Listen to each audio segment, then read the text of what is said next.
नमस्कार। मैं doctor Suman Agarwal, principal Shiva primary पाठशाला नगर क्षेत्र हापुड़।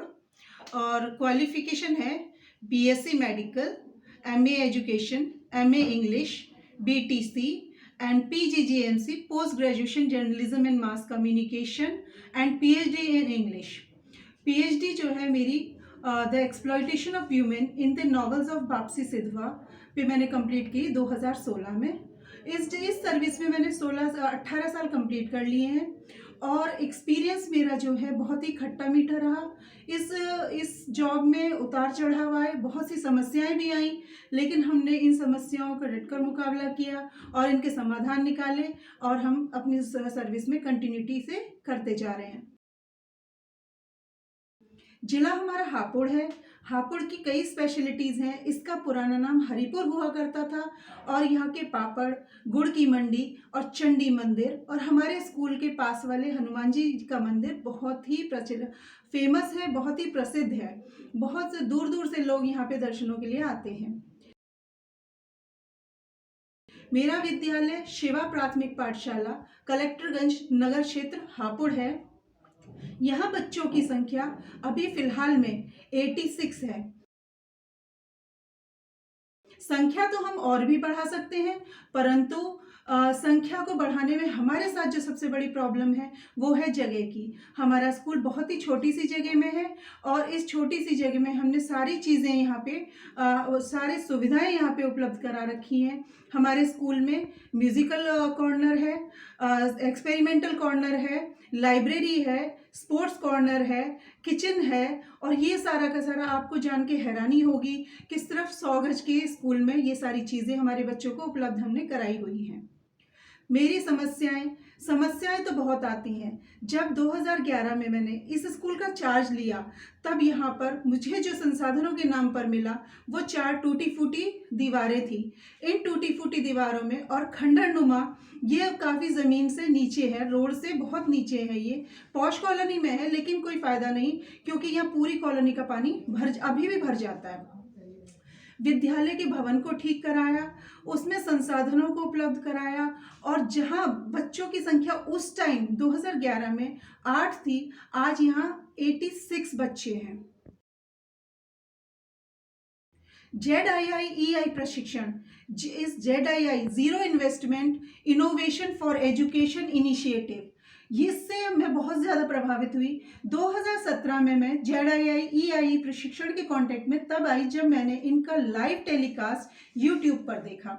यूट्यूब पर जब इनका प्रोग्राम चल रहा था तो पूरे हमारे भारतवर्ष के क्रिएटिव टीचर्स स्टेज पर थे और उन्हें जो है रमेश पोखरियाल जी द्वारा सम्मानित किया जा रहा था और उनके इनोवेशंस को बताया जा रहा था। मैं इससे बहुत ज़्यादा प्रभावित हुई और मेरी क्यूरियोसिटी जागी, मुझे जिज्ञासा हुई कि मैं भी इन लोगों के साथ काम करूं। इनोवेटिव पाठशाला प्रशिक्षण से हमें बहुत लाभ हुआ। 2018 में यशार्थ सर के साथ यहाँ पर हमारे हापुड़ में एक प्रदर्शनी लगाई गई और सारे टीचर्स को मोटिवेट करके उसमें अपने TLM जो ज़ीरो इन्वेस्टमेंट से बने हुए हों उन्हें हमें प्रेजेंट करना था। तो हमारे स्कूल ने भी उसमें पार्टिसिपेट किया और हम लोगों को प्रशस्ति पत्र भी प्राप्त हुए। तो वो मेरा जो है सबसे बहुत अच्छा अनुभव था क्योंकि 2017 से मैं इसमें हम अपने नवाचार भेजते हैं और हमें हर साल प्रतिवर्ष हमें प्रशस्ति पत्र भी प्राप्त हो रहे हैं। इनोवेटिव पाठशाला प्रशिक्षण का हमारे बच्चों को भी बहुत लाभ हुआ। इसमें क्या होता है, आपसी चर्चा से हमारा ज्ञान जो है वो नवीन होता है। शिक्षण के कौशलों को इंक्रीज होते हैं, शिक्षण के कौशल भी इंक्रीज होते हैं, गतिविधियों का पता चलता है, नए नए टीचर्स जो क्रिएटिविटी कर रहे हैं TLM बनाने में, बच्चों को पढ़ाने में, आपसी चर्चा से वो सब चीज़ें भी हमें पता चलती हैं। तो इसमें जो है इससे हमें एक लाभ और हुआ कि हम ये भी सीखे कि सारी चीज़ों को समावेशित करके बच्चे को किस तरीके से किसी गुणवत्तापूर्ण शिक्षा दी जा सकती है। इसमें जो है तो ये हमारा इस प्रशिक्षण से हमें जो लाभ मिले वो ये थे। मेरा समाधान समाधान जो है, देखो, विषय में जो मेरे बच्चों को इंग्लिश में या गणित में जो परेशानी आ रही थी, या जो भी हमें शिक्षण से संबंधित या और भी चीज़ें हैं जिनसे संबंधित हमारी प्रॉब्लम्स थी, वो इस प्रशिक्षण से हमें सॉल्व करने का एक नया तरीका पता चला और बहुत अच्छा लगा। ये हमारा बहुत ही, कह सकते हैं कि 100% जो है लाभान्वित अनुभव रहा है।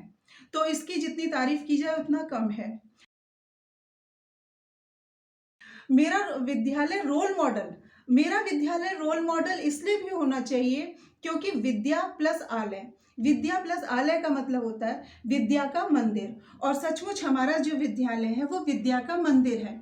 यहाँ पर चाहे वो स्टाफ हो, चाहे वो हमारे बच्चे हों, और चाहे हमारे यहाँ अन्य कर्मचारी हो, उन सब में हमारा एक इस तरीके का सब में इतना तालमेल इतना अच्छा है कि सभी एक दूसरे के सहयोग के लिए हमेशा तैयार रहते हैं। आज भी अगर हम अपने बच्चों को कोई भी टारगेट देते हैं, उनसे उस कार्य को करने के लिए कहा जाता है, नई नई गतिविधियां उन्हें सिखाई जाती हैं, तो बच्चे बड़े रुचिपूर्ण ढंग से उसे सीखने के लिए तैयार रहते हैं, और जो है बहुत अच्छा एक पॉजिटिव वाइब्रेशन, हमारे यहाँ सकारात्मकता देखने को मिलती है। इसलिए मैं तो चाहूँगी मेरा विद्यालय रोल मॉडल होना ही चाहिए। अंत में मैं श्री अरविंदो सोसाइटी व एचडीएफसी बैंक को बहुत बहुत धन्यवाद कहना चाहूँगी, क्योंकि इनके द्वारा हमें वो मंच मिला जिससे हम अपने क्रिएटिविटी या अपना टीएलएम या हमारे अंदर जो भी थोड़ी बहुत प्रतिभा है उसको निखार कर और सबके साथ उसे शेयर कर सके, और सबके अनुभवों से हम भी लाभ उठा सके, और हमारे अनुभवों से बाकी टीचर्स लाभ उठा सके। ये एक तरीके से कहा जाए तो पूरे भारतवर्ष को एक मंच पर सारे टीचर्स को इकट्ठा करते हैं, और जो है इतना एक अच्छा काम कर रहे हैं जिसकी जितनी तारीफ की जाए उतनी ही कम है।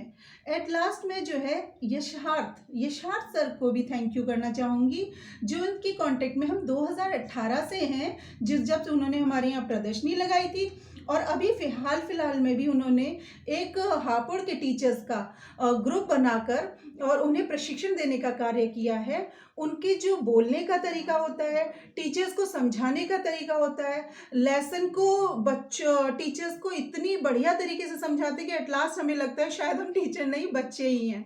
तो इसलिए जो है मैं यशार्थ सर को भी थैंक यू कहना चाहूँगी, और आप सबका भी बहुत बहुत धन्यवाद और थैंक यू टू ऑल।